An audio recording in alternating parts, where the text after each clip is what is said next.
Welcome to techno science club. ఈరోజు 7th క్లాస్లో English medium science chapter number 2 nutrition in animals అనేటటువంటి ఈ చాప్టర్లో క్లాస్ నంబర్ 1 ఇంట్రడక్షన్ క్లాస్ని ఈరోజు మనం చూడబోతున్నాం.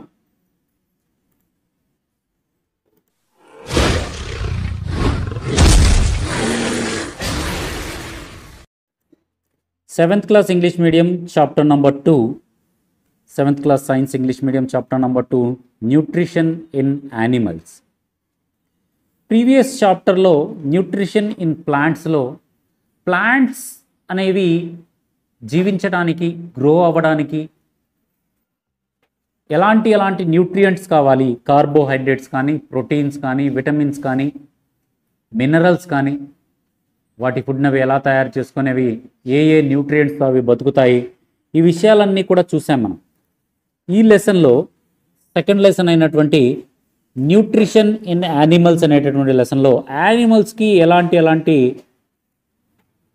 న్యూట్రిషన్స్ కావాలి అనే విషయాన్ని ఇన్ డీటెయిల్డ్గా మనం చూద్దాం. ముందుగా చూడండి ఒకసారి, ఫస్ట్ చాప్టర్లో మీరు ప్లాంట్స్ ఏ విధంగా వాటి ఫుడ్ని అవి ప్రిపేర్ చేసుకుంటాయి, ఆ ప్రాసెస్ని ఏమన్నామో ఫోటోసింథసిస్, ఆ ప్రాసెస్ని ఏమన్నామో ఫోటోసింథసిస్ అనే ప్రాసెస్ ద్వారా plants can prepare their food own by the process photosynthesis అనే ప్రాసెస్ ద్వారా అవి తమ ఆహారాన్ని అవి తయారు చేసుకుంటాయి అనే విషయం చూసాం. ఇక్కడ మనం చూస్తోంది యానిమల్స్కి సంబంధించిన థింగ్స్. యానిమల్స్ ఏ విధంగా, మరి యానిమల్స్ తమ ఫుడ్ని అవి తయారు చేసుకోగలవా? నో. ప్లాంట్స్ అయితే వాటి ఫుడ్ని అవి తయారు చేసుకోగలుగుతాయి, కానీ యానిమల్స్ అయితే వాటి ఫుడ్ని అవి తయారు చేసుకోలేవు. చూడండి, యానిమల్స్ కెనాట్. ప్లాంట్స్ తయారు చేసుకోగలవు కానీ యానిమల్స్ అయితే వాటి ఫుడ్ని అవి తయారు చేసి, మరి వేటి మీద డిపెండ్ అవుతాయి? ప్లాంట్స్ పైన డిపెండ్ అవుతాయి. For animals get their food from plants. Plants నుంచి వాటి ఫుడ్ని అవి తీసుకుంటాయి. The directly eating plants indirectly by eating animals that eat plants. ఎలా డిపెండ్ అవుతాము? డైరెక్ట్గా ప్లాంట్లను తినటం ద్వారా. ప్లాంట్లు అంటే మొక్కలు పీక్కొని తింటాం కాదు, మనం ఆకులు తింటాం, ఫ్రూట్స్ తింటాం, కింద రూట్స్ కూడా ఉల్లిపాయలు కానీ, బంగాళదుంప రూట్స్ తింటాం, చెరకు లాంటి స్టెమ్ తింటాం, అవునా? ఇవన్నీ మొక్కల నుంచి వచ్చేవేగా. సో అలా డైరెక్ట్గా తిన్నా జంతువులు అనేవాళ్ళు, మామూలు మనం కావచ్చు, మేకలు కావచ్చు, ఏ జంతువులైనా సరే డైరెక్ట్గా ప్లాంట్ని తింటాయి, డైరెక్ట్గా ప్లాంట్స్ని తింటాయి,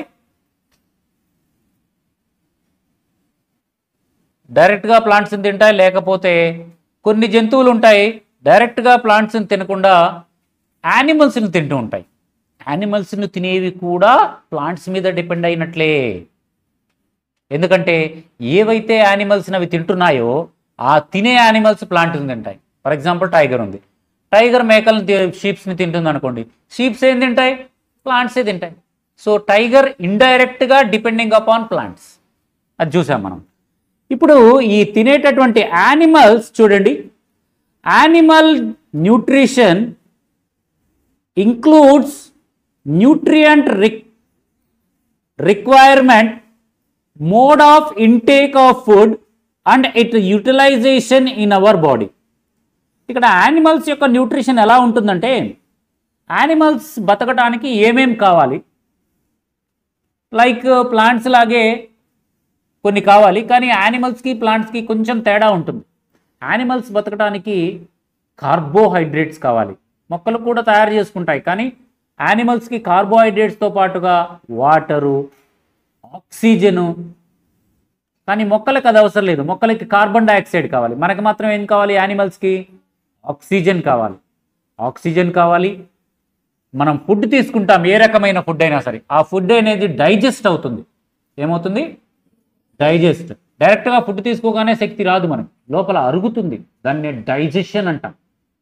ఆ డైజెషన్ అయిన తర్వాత అది ఆక్సిజన్తో కలిసి ఎనర్జీ రిలీజ్ అవుతుంది.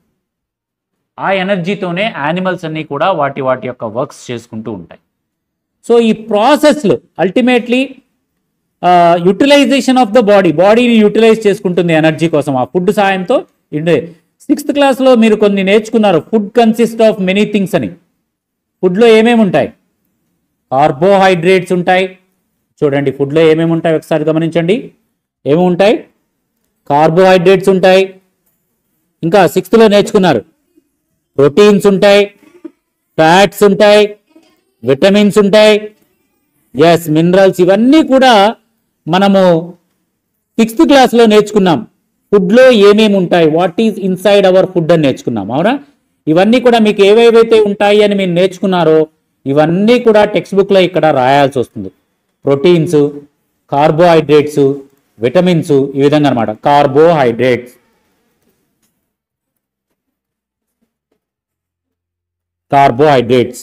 అదేవిధంగా ఇంకా ప్రోటీన్స్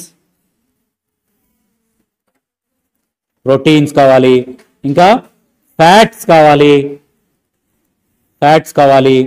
అదేవిధంగా విటమిన్స్ కావాలి,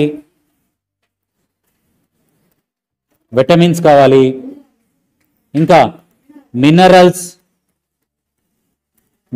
కావాలి. ఇవన్నీ కూడా మనం తినేటటువంటి ఫుడ్లో మనకి అవసరమవుతాయి.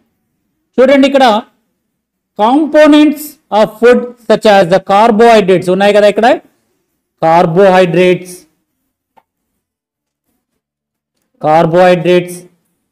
వీటిల్లో కార్బోహైడ్రేట్స్ చాలా కాంప్లెక్స్ అయినటువంటివి.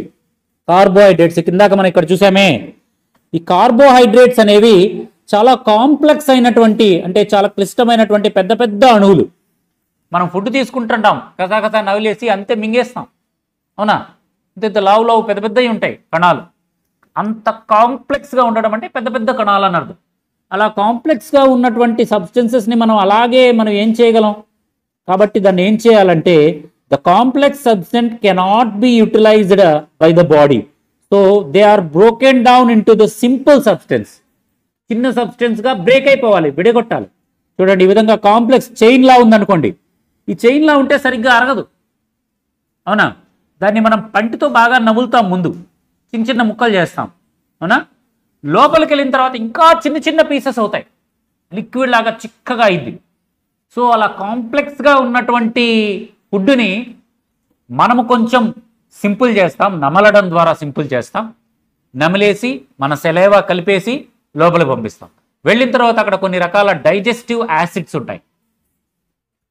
డైజెస్టివ్ యాసిడ్స్ అంటే అరిగేటట్టు చేసేటటువంటి యాసిడ్లు ఉంటాయి లోపల. మనకు ఆ యాసిడ్ వల్ల నష్టం ఉండదు. యాసిడ్ అంటే నష్టం కదండి, ప్రమాదం కదండి అనొచ్చు. కానీ లోపల ఉండేటటువంటి డైజెస్టివ్ యాసిడ్ వల్ల అంత నష్టం ఉండదు మనకి. మనం తీసుకున్నటువంటి ఫుడ్ని ఇలా చైన్స్ని బ్రేక్ చేసి, కాంప్లెక్స్ సబ్స్టెన్సెస్ని బ్రేక్ చేసి సింపుల్ సబ్స్టెన్స్గా మారుస్తుంది. కాంప్లెక్స్ సబ్స్టెన్సెస్ని బ్రేక్ చేసి ఎలా మారుస్తాయి? సింపుల్ సబ్స్టెన్సెస్ లాగా, చిన్న చిన్న పీసెస్ లాగా, లిక్విడ్ జ్యూస్ లాగా మార్చేస్తాయి.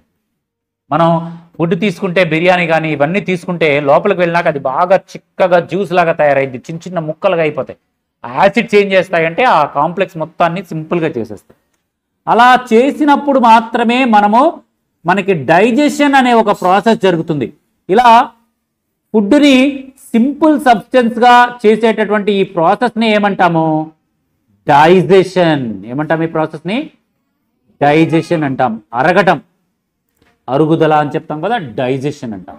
సో కంపల్సరీగా మనకి డైజెస్ట్ అవ్వాలి కదా. మనం తిన్న ఫుడ్ డైజెస్ట్ అయితేనే మనకి ఎనర్జీ వస్తుంది. సో ఫుడ్ డైజెస్ట్ అవ్వకపోతే చాలా ప్రాబ్లమ్స్. డైజెస్ట్ అయిన తర్వాత ఎంత ఫుడ్ అయితే మనకి ఆ డైజెషన్ అయినటువంటి వాటిల్లో ఎంతైతే మనకు అవసరమో ఆ జ్యూస్ని, ఆ ఎనర్జీ పార్టికల్స్ని, విటమిన్స్ని, ప్రోటీన్స్ని, కార్బోహైడ్రేట్స్ని వాటిని మాత్రమే పీల్చుకొని వేస్ట్ ఉంటుంది. మనం తీసుకున్న ఫుడ్లో మనకి ఏవైతే కావాలో, ప్రోటీన్స్, కార్బన్ డైఆక్సైడ్ ఇవన్నీ కావాలో అవి తీసుకొని మిగతా వేస్ట్ మొత్తం కూడా సెపరేట్ పార్ట్ ఉంటుంది, వేస్ట్ పార్ట్, దాని లోపలికి పంపిస్తుంది. మనము మార్నింగే ఖాళీ చేసేస్తాము ఆ వేస్ట్ మొత్తాన్ని, అవునా? మనం వాటర్ తాగినప్పుడు కూడా వాటర్లో కూడా మనకు కావాల్సినటువంటి మినరల్స్ ఉంటాయి. ఆ మినరల్స్ని పీల్చుకొని వేస్ట్ వాటర్ మొత్తం కూడా బయటకు వెళ్తుంది కదా. మన బాడీ ఒక మంచి చాలా సిస్టమేటిక్గా ఉంటుంది. ఫుడ్ని తీసుకోవడం దగ్గర నుంచి నమలటం కానీ, నువ్వు సెలైవా కలిపి నమలటం కానీ, లోపలికి వెళ్ళటం కానీ, అక్కడ డైజెషన్ అవ్వడం కానీ, డైజెషన్ అవ్విన వాటిని ఆక్సిజన్ కలిపి దానికి ఎనర్జీ రిలీజ్ అవ్వడం కానీ, రిలీజ్ అయిన ఎనర్జీని మన బాడీ మొత్తం సప్లై చేయడం కానీ, ఆ అయిపోగా వేస్ట్ పిప్పి ఉంటుందే ఆ పిప్పి మొత్తాన్ని సెపరేట్గా ఓ పక్కకు పెట్టడం కానీ, వాటిని కరెక్ట్ సమయంలో బయటికి పిప్పి మొత్తం నిండిందిరా అని మనకి ఇంటిమేషన్ ఇస్తే వెంటనే మనం లోపలికి వెళ్ళి ఖాళీ చేసేస్తాం. సో మొత్తం కూడా మన బాడీ చూసుకుంటుంది. చాలా కాంప్లెక్స్ థింగ్. సో ఇక్కడ చూడండి, different waves of taking food. ఫుడ్ని తీసుకోవడానికి డిఫరెంట్ వేస్ ఉంటాయి. ఒకసారి ఇక్కడ గమనించండి, different ways of food. Animals ఎలా ఫుడ్ని తీసుకుంటాయి, ఏ కైండ్ ఆఫ్ ఫుడ్ని తీసుకుంటాయి, ఫుడ్ని తీసుకుంటానికి ఎలా ఫైండ్ అవుట్ చేస్తాయి ఫుడ్ని? అవి వెతకాలి కదా ఫుడ్ని, అవునా? మనమే ఒక యానిమల్స్, తెలివైన యానిమల్స్. మనం ఫుడ్ని ఎలా తీసుకుంటాం, ఎలా చూస్తాం? ముందు కంటితో చూస్తాం, ఎక్కడున్నాయా చూస్తాం, తీసుకుంటాం, నోటితో పంటితో కొరుకుతాం, బాగా నములుతాం, అప్పుడు లోపలికి తీసుకుంటాం. మనం ఇది ఒక ప్రాసెస్ ఉంది కదా. అలాగే అన్ని యానిమల్స్ కూడా చూడండి ఒకసారి. First example snail. స్నేయిల్ అంటే తెలుసా? ఇలా పాకుతూ ఉంటుంది. ఏమంటారు తెలుగులో? పురుగులాగా ఉంటే పైన ఇలా గవ్వ పురుగులు అంటాం కదా. గవ్వ పురుగు ఉంటుంది, పైన గవ్వ ఉంటుంది, చిన్నగా పాకుతూ ఉంటుంది స్నేయిల్. ఆ స్నేయిల్ని తీసుకుంటే స్నేయిల్ గ్రాస్ని తింటుంది. ఎలాంటి ఫుడ్ని తింటుంది? గ్రాస్, చిన్న చిన్న గ్రాస్ ముక్కల్ని, గడ్డిని తింటుంది. అది చిన్న చిన్నవి. ఏం చేస్తుంది అది? చూయింగ్ చేస్తుంది. చూయింగ్ అంటే చప్పరిస్తుంది, బాగా గట్టిగా చప్పరిస్తుంది. దానికి పళ్ళు ఉండవు, అందుకనే చప్పరిచ్చి. నెక్స్ట్ ఇంకొక పొట్టు యాంట్. యాంట్ ఏం తీసుకుంటుంది? తనకన్నా చిన్నవైనటువంటి ఇన్సెక్ట్స్ని తీసుకుంటుంది. యాంట్